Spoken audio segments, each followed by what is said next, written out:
और यहाँ का राज परिवार बहुत ही शक्तिशाली कांग्रेस के हुआ करते थे।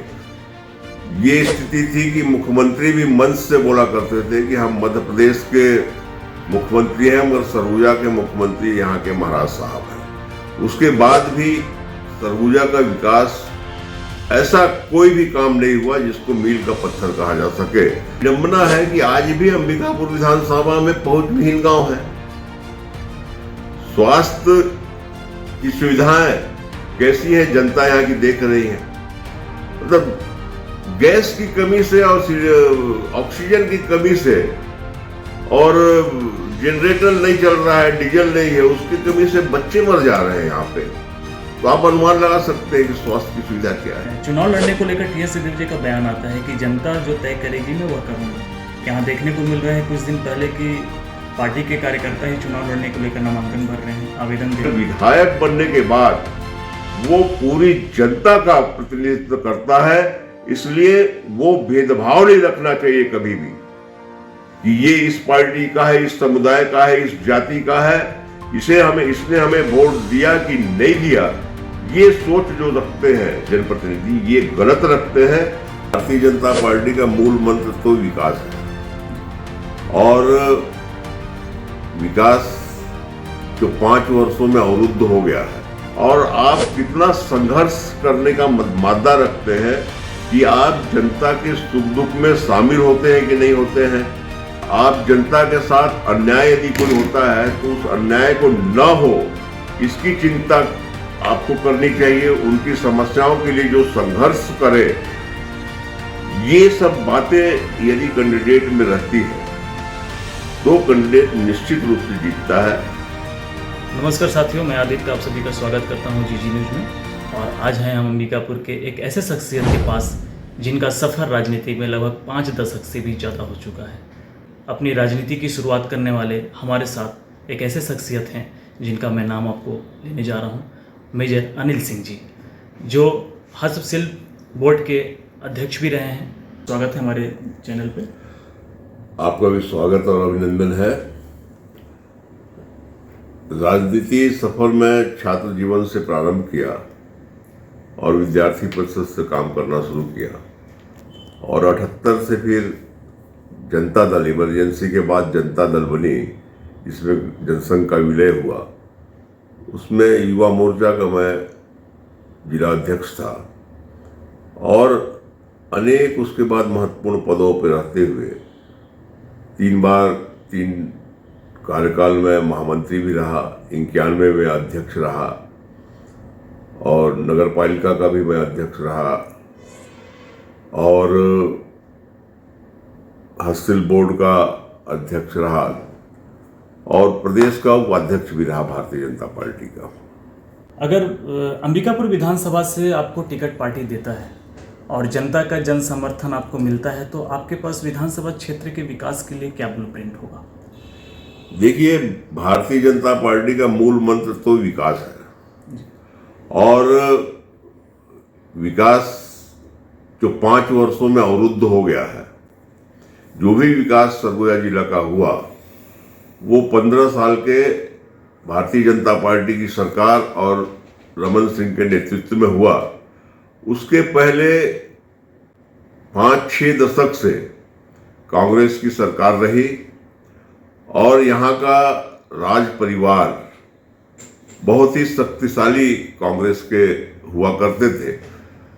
ये स्थिति थी कि मुख्यमंत्री भी मंच से बोला करते थे कि हम मध्य प्रदेश के मुख्यमंत्री हैं, मगर सरगुजा के मुख्यमंत्री यहाँ के महाराज साहब हैं।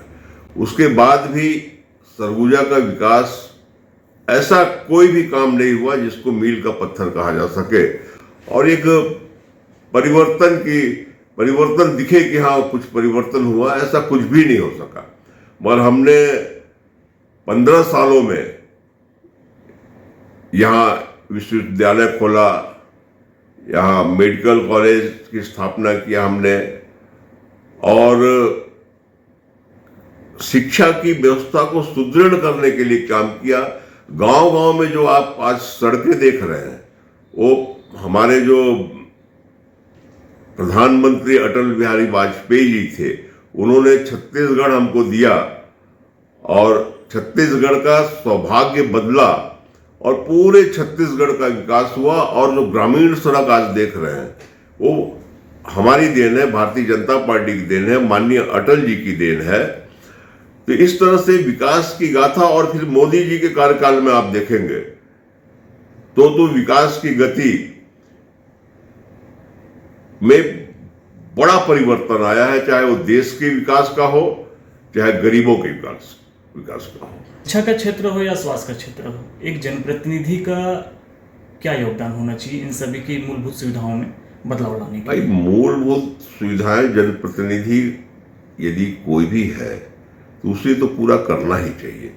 यदि आज हम अमृत महोत्सव मना रहे हैं और मूलभूत सुविधा भी हमारे जनता को न मिले तो इससे शर्मनाक बात क्या हो सकती है। आप देखिए 15 साल तक विधायक यहां रहे और 5 साल मंत्री रहे, मगर ये विडंबना है कि आज भी अंबिकापुर विधानसभा में पहुंचविहीन गांव है। स्वास्थ्य की सुविधाएं कैसी है जनता यहां की देख रही है।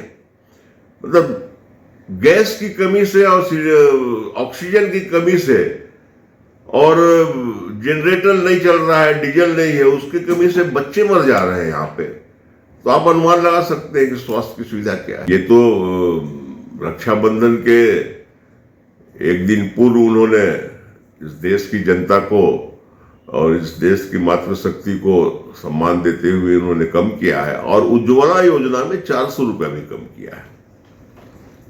सर, पार्टी में जो टिकट दिया जाता है उसका पैरामीटर क्या होता है और पार्टी इस बार किस रूप में देखना चाहिए? पार्टी तो टिकट देती है जीतने वाले कैंडिडेट को, और संगठन को उसके कई स्तर पे उसकी जांच होती है, उसके कई सर्वे भी होते हैं और सक्रियता भी देखी जाती है, कैंडिडेट का व्यक्तित्व भी देखा जाता है। उसके आधार पर पार्टी टिकट देती है जीतने वाले कैंडिडेट को। कई पार्टियां जातिगत जनगणना कर रही है, सरगुजा में भी इसका प्रभाव देखने को मिलेगा क्या? देखिए, जातिगत राजनीति से भारतीय जनता पार्टी विश्वास नहीं रखती है। हम तो सबका साथ और सबके विकास के मूल मंत्र पे भारतीय जनता पार्टी चलती है। चुनाव लड़ने को लेकर टीएस सिंहदेव जी का बयान आता है कि जनता जो तय करेगी मैं वह करूंगा। यहाँ देखने को मिल रहा है कुछ दिन पहले कि पार्टी के कार्यकर्ता ही चुनाव लड़ने को लेकर नामांकन भर रहे हैं, आवेदन दे रहे हैं, ऐसा सोशल मीडिया पर भी देखने को। जनता तो तय ही करती है कि उसका जनप्रतिनिधि कौन हो, है ना। मगर जो एक धारणा बना ली गई थी सरगुजा के बारे में कि वर्तमान विधायक के खिलाफ कोई फॉर्म नहीं भरता है, इस बार वो मिथ्या टूट गई है और 100 से ऊपर लोगों ने फॉर्म भरा है। तो आप समझ सकते हैं कि इन 15 वर्षों में उनकी लोकप्रियता क्या रही है और कहां पहुंची है। उनकी हार का मुख्य कारण क्या हो सकता है, और अगर पार्टी आपको टिकट देती है तो आपके जीतने का मूल मंत्र क्या होगा? अब हारने का मुख्य कारण जनता पसंद नहीं करती है, इसलिए आदमी हार जाता है। यदि जनता पसंद करेगी तो कैंडिडेट जीत जाता है। तो सर, जनता पसंद कैसे करेगी? जनता पसंद आपके कार्य प्रणाली को देख के पसंद करती है, आपकी कार्य क्षमता को देख के पसंद करती है, आपके समर्पण को देख के पसंद करती है, और आप कितना संघर्ष करने का मादा रखते हैं कि आप जनता के सुख दुख में शामिल होते हैं कि नहीं होते हैं। आप जनता के साथ अन्याय यदि कोई होता है तो उस अन्याय को न हो इसकी चिंता आपको करनी चाहिए। उनकी समस्याओं के लिए जो संघर्ष करे, ये सब बातें यदि कैंडिडेट में रहती है तो कैंडिडेट निश्चित रूप से जीतता है। अगर जनता का जन समर्थन आपको मिलता है और पार्टी भी टिकट आपको देती है और आप चुनाव जीतकर विधायक बनते हैं, होगा?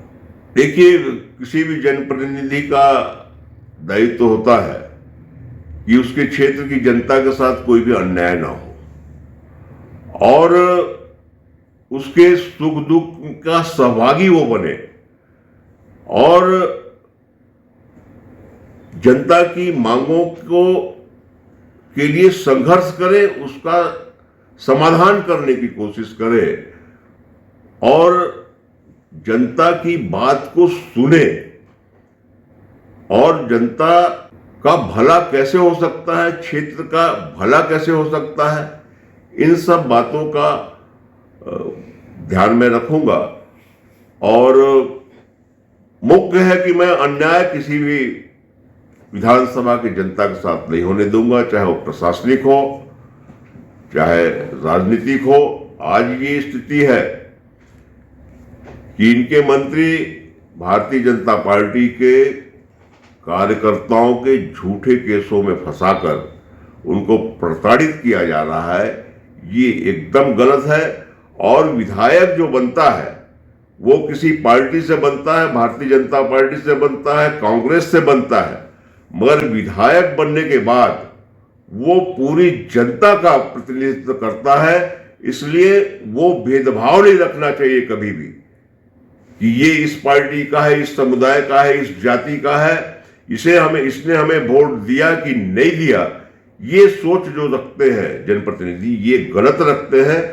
आप जनप्रतिनिधि बनने के बाद पूरे जनता के प्रतिनिधि रहते हैं, इसलिए ये भेदभाव नहीं करना चाहिए और मैं नहीं करूंगा।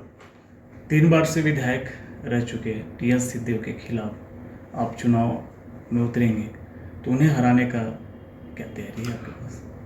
देखिए, जो वर्तमान में विधायक हैं 3 बार से, उनकी जो कार्य पद्धति रही है और कांग्रेस की जो कार्य पद्धति रही है और जो विकास अवरुद्ध हुआ है इस क्षेत्र का, उसकी सजा जनता इनको इस बार निश्चित रूप से देगी।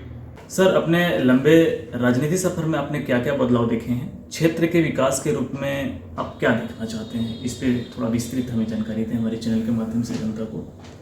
देखिए, मैं आरएसएस परिवार और जनसंघ से जुड़ा हुआ आदमी, बचपन से मेरे को संस्कार उसके मिले और उसके वजह से राष्ट्र को सर्वोपरि मानता हूं मैं। और दूसरा, पहले जब राजनीति हम करते थे तो मूल्य आधारित राजनीति हुआ करती थी। जनप्रतिनिधियों के बातों पे विश्वास करती थी जनता और जनप्रतिनिधि जो घोषणा करते थे उसको पूरा भी करते थे। और धीरे धीरे धीरे धीरे इसमें ह्रास आया है। आज मूल्य की राजनीति लोग छोड़ चुके हैं, जो किसी भी दृष्टि से राजनीति के लिए उपयुक्त नहीं है। और मैंने लगभग 5 दशक से जनता के बीच मैंने काम किया है। पार्टी के सभी महत्वपूर्ण संगठनात्मक पदों पे रहा हूं, प्रशासनिक पदों पे भी मैंने काम किया है। और मैं इस बात का मुझे गर्व है, घमंड नहीं है, गर्व है मुझे कि मैं पार्टी के प्रति भी ईमानदार रहा, अपने दायित्वों के प्रति भी ईमानदार रहा, अपने अधिकारों के भी प्रति ईमानदार रहा। आज स्थिति यह है कि अपने अधिकार के लिए तो लोग करते हैं मगर अपनी दायित्व को भूल जाते हैं कि हमारा भी कोई दायित्व है। और विकास तो इन 15 सालों में सरगुजा में मैं देखने और छत्तीसगढ़ में देखने को मिला। आज शहर की आप स्थिति देखें तो एक बड़ा बदलाव शहर में आपको दिखेगा। और इन 10 वर्षों में कांग्रेस की रही, महापौर कांग्रेस कर रहे, आज मूलभूत सुविधाएं का अभाव है। आज की राजनीति में देख रहा हूं कि हम तो कभी सोचे नहीं थे कि केंद्र में हमारी सरकार बनेगी, और हमने 35 साल तक बिना किसी महत्वाकांक्षा के पार्टी के लिए और संगठन के लिए काम किया था। क्योंकि 2008 के पहले तो न विधायक बन सकते थे और न सांसद बन सकते थे, सरपंच भी नहीं बन सकता, वो भी रिजर्व था, जनपद अध्यक्ष, पंचायत कुछ नहीं था। राजनीति महत्वाकांक्षा नहीं थी, मगर ये एक बात थी कि भारतीय जनता पार्टी और जनसंघ जिन विचारधाराओं को लेकर राजनीति करती है और जिन उद्देश्यों को लेकर करती है, हम गरीब कल्याण की बात करते हैं। हमारा 80% जनता ग्रामीण क्षेत्र में रहते हैं भारत की, और ये विश्वास है हमारा कि जब तक से गांव का विकास नहीं होगा, गांव के लोग शिक्षित नहीं होंगे, गांव को की मूलभूत समस्याओं का समाधान नहीं होगा, तब तक से इस देश का विकास नहीं हो सकता। और इसीलिए मोदी जी के नेतृत्व में सबसे पहला 100 से ऊपर ऐसी योजनाएं बनाई गई जिससे कि गांव का विकास हो, गरीब का कल्याण हो और गरीब कल्याण का मूल मंत्र रख के हमने काम किया है, और जिसका बदलाव आज देख रहे हैं। आज राष्ट्रीय स्तर पर, अंतर्राष्ट्रीय स्तर पर भारत की जो छवि है, जो बदलाव आया है, वो किसी से छुपा हुआ नहीं है। सुना, भारतीय जनता पार्टी सरगुजा के बब्बर शेर जिस तरीके से राजनीति अनुभव को साझा किया है, बहुत जल्द अगर पार्टी टिकट देती है और चुनाव के मैदान में उतरते हैं तो बहुत कुछ नया राजनीति में देखने को मिलेगा। धन्यवाद।